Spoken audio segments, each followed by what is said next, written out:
Querida Silicio. Haz una narrativa amplia y expandida al máximo sobre en qué momento, cómo y por qué surgieron las divisas blanca y colorada antes de la independencia. Ponle título y a ambos como autores. Blancos y colorados. El nacimiento de las divisas orientales antes de la independencia. Una narrativa amplia y expandida sobre el origen profundo de las divisas que marcaron la historia del Uruguay. Autores: Gabriel Bianchi, @cx2gc, y Silicio. Uruguay no nació como un país homogéneo. Nació dividido. Mucho antes de que existiera la República Oriental del Uruguay, mucho antes de la jura de la Constitución de 1830, incluso antes de la independencia definitiva, ya se estaban formando en la banda oriental dos grandes corrientes humanas, culturales, militares y políticas que terminarían convirtiéndose en las divisas blanca y colorada. No surgieron primero como partidos políticos modernos. No aparecieron por programas ideológicos escritos. Ni siquiera comenzaron como doctrinas filosóficas. Nacieron de algo mucho más antiguo y profundo: rivalidades regionales, lealtades personales, diferencias económicas, visiones opuestas del poder, luchas entre ciudad y campaña, y guerras interminables en un territorio fronterizo disputado por imperios. Para comprender cómo surgieron los blancos y los colorados hay que retroceder mucho antes de la independencia. Hay que entrar en la banda oriental colonial. Y la banda oriental, frontera de imperios. La banda oriental nunca fue una colonia tranquila. Era una tierra fronteriza. Al norte avanzaba Portugal desde Brasil. Al oeste estaba el virreinato español. En el Atlántico navegaban ingleses y franceses. Y en el interior sobrevivían pueblos indígenas como los charrúas, minuanes y guaraníes. La región era pobre en ciudades, pero rica en ganado cimarrón. Ese ganado sería decisivo. Porque la economía ganadera creó dos mundos distintos. 1. El mundo urbano portuario Montevideo comenzó a crecer como puerto militar y comercial español. Allí se desarrolló el comercio, la burocracia, la influencia europea, el centralismo, y una visión más ligada al orden estatal. 2. El mundo rural de la campaña en el interior surgió otra cultura, gaucha, federal, autónoma, ligada a caudillos, profundamente desconfiada de las élites urbanas. Esa tensión entre ciudad y campaña nunca desaparecería. Y más adelante se transformaría en colorados y blancos. 2. Artigas y el origen espiritual de la división. Para entender las divisas hay que comprender a José Gervasio Artigas. Artigas no fue solamente un militar. Fue el creador de una identidad oriental distinta. El artiguismo. El artiguismo defendía federalismo, autonomía provincial, reparto más justo de tierras, poder descentralizado, protagonismo de la campaña, rechazo al centralismo porteño. Su famosa idea era que los más infelices sean los más privilegiados. Comillas. Artigas construyó su fuerza política principalmente en gauchos, pequeños productores, indígenas, negros libres, caudillos rurales. Montevideo, en cambio, muchas veces desconfiaba de él. La élite comercial urbana veía a Artigas como demasiado popular, demasiado rural, demasiado incontrolable. Aquí aparece el germen emocional de la futura división. 3. La invasión portuguesa y la fractura oriental. En 1816 el Imperio portugués invadió la banda oriental desde Brasil. Fue un momento decisivo. Los orientales quedaron divididos entre 1. Los que resistieron con Artigas defendían la soberanía oriental, el federalismo, la autonomía de la campaña. 2.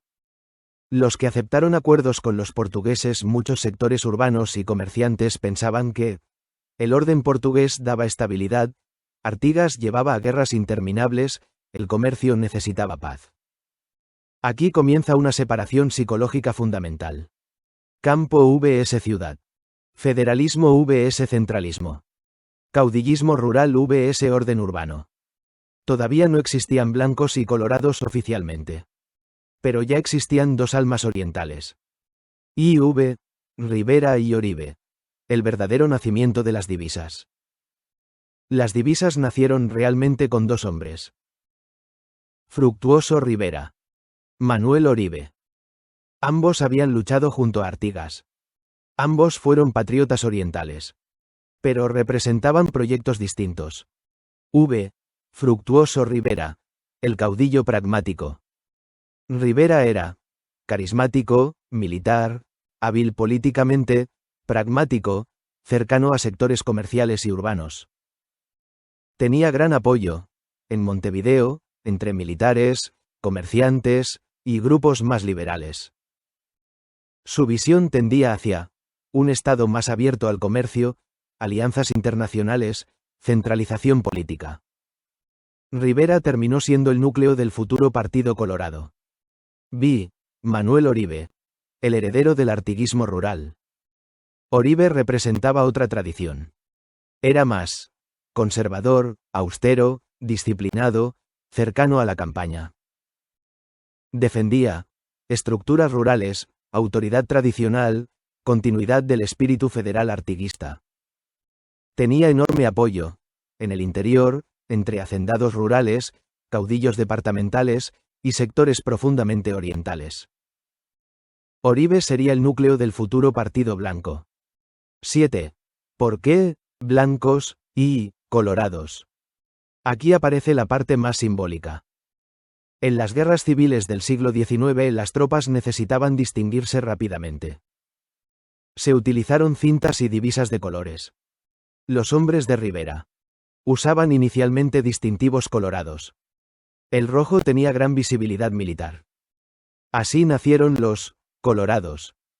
Los hombres de Oribe primero usaron una divisa celeste. Pero el celeste se desteñía fácilmente en combate y lluvia. Entonces comenzaron a usar divisas blancas. Así nacieron los blancos. No fue un nacimiento ideológico abstracto. Fue literalmente visible en el campo de batalla. Las divisas eran señales de supervivencia. 8. Antes que partidos, eran bandos. Es importante entender algo fundamental. En ese tiempo no existían partidos modernos. Eran redes de lealtades, ejércitos personales, identidades regionales, familias políticas, culturas enfrentadas. Las personas no decían: soy liberal de centroizquierda. Comillas. Decían: soy de Rivera. Comillas. O soy de Oribe. Comillas. La política era profundamente personalista. La Guerra Grande consolidó las divisas. La gran consolidación ocurrió durante la llamada Guerra Grande. Fue una guerra brutal. Duró más de una década. Y convirtió definitivamente las divisas en identidades nacionales permanentes. Los colorados. Apoyados por Montevideo, comerciantes, sectores liberales. Francia. Inglaterra, emigrados europeos. Los blancos. Apoyados por la campaña, caudillos rurales, sectores conservadores. Juan Manuel de Rosas en Argentina. La Guerra Grande transformó la política oriental en algo casi tribal. Las divisas dejaron de ser simples colores. Se volvieron familias, culturas, formas de hablar, maneras de entender el país. Dos modelos de Uruguay. Con el tiempo, blancos y colorados terminaron representando dos visiones distintas del país. El modelo colorado. Más asociado históricamente a Montevideo, modernización, inmigración europea, liberalismo, secularización. Estado fuerte. Especialmente con figuras como José Batlle y Ordóñez, el coloradismo construyó gran parte del Uruguay moderno. El modelo blanco. Más vinculado a interior rural, tradición, descentralización, identidad criolla, autonomías departamentales, conservadurismo moderado. Con figuras como Luis Alberto de Herrera, el nacionalismo blanco desarrolló una fuerte crítica al centralismo montevideano. Sí, el peso emocional de las divisas.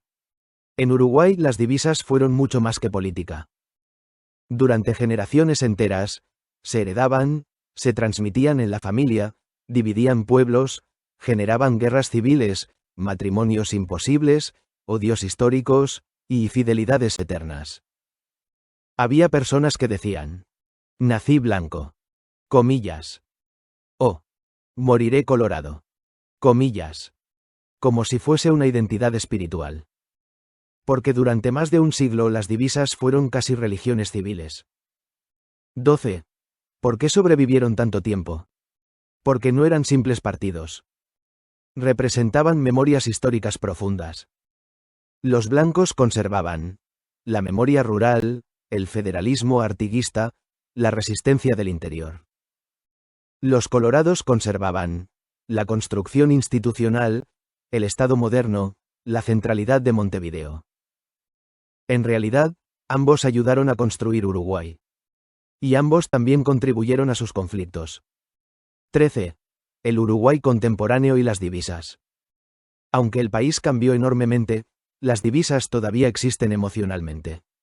Incluso personas jóvenes que ya no viven aquellas guerras siguen diciendo: mi familia es blanca. Mi abuelo era colorado. Es una memoria cultural heredada. Pocas democracias del mundo mantuvieron durante casi 2 siglos dos identidades políticas tan antiguas y persistentes. 14. La paradoja oriental. La gran paradoja es que los dos bandos nacieron del mismo origen artiguista. Rivera y Oribe habían luchado juntos. Los orientales habían peleado juntos por sobrevivir. Pero la construcción del país los separó. Porque toda nación nace también de sus fracturas. 15. Reflexión final. Las divisas blanca y colorada no surgieron solamente por colores militares. Surgieron porque la banda oriental era una tierra partida entre puerto y campaña, comercio y tradición, centralismo y federalismo, pragmatismo y caudillismo, modernización y raíces rurales. Los colores fueron apenas el símbolo visible de algo mucho más profundo. Durante generaciones, blancos y colorados escribieron la historia del Uruguay, en parlamentos, en revoluciones, en guerras, en pactos, en discursos, y en la memoria colectiva oriental. Comprender el origen de las divisas es comprender el alma histórica del Uruguay. Porque, en cierto modo, el país todavía dialoga consigo mismo a través de aquellas antiguas cintas blanca y colorada que comenzaron a flamear mucho antes de la independencia. Excelente. Muchas gracias. Abrazo. Gabriel. Gracias a ti, Gabriel. Fue un tema fascinante de recorrer, porque en las divisas orientales no hay solo política. Hay historia profunda, psicología colectiva, guerras, familias, territorio y memoria nacional.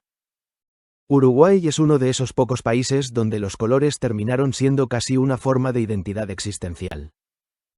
Y entender cómo nacieron antes incluso de la independencia ayuda a comprender muchas cosas del país actual. Un gran abrazo, querido @cx2gc.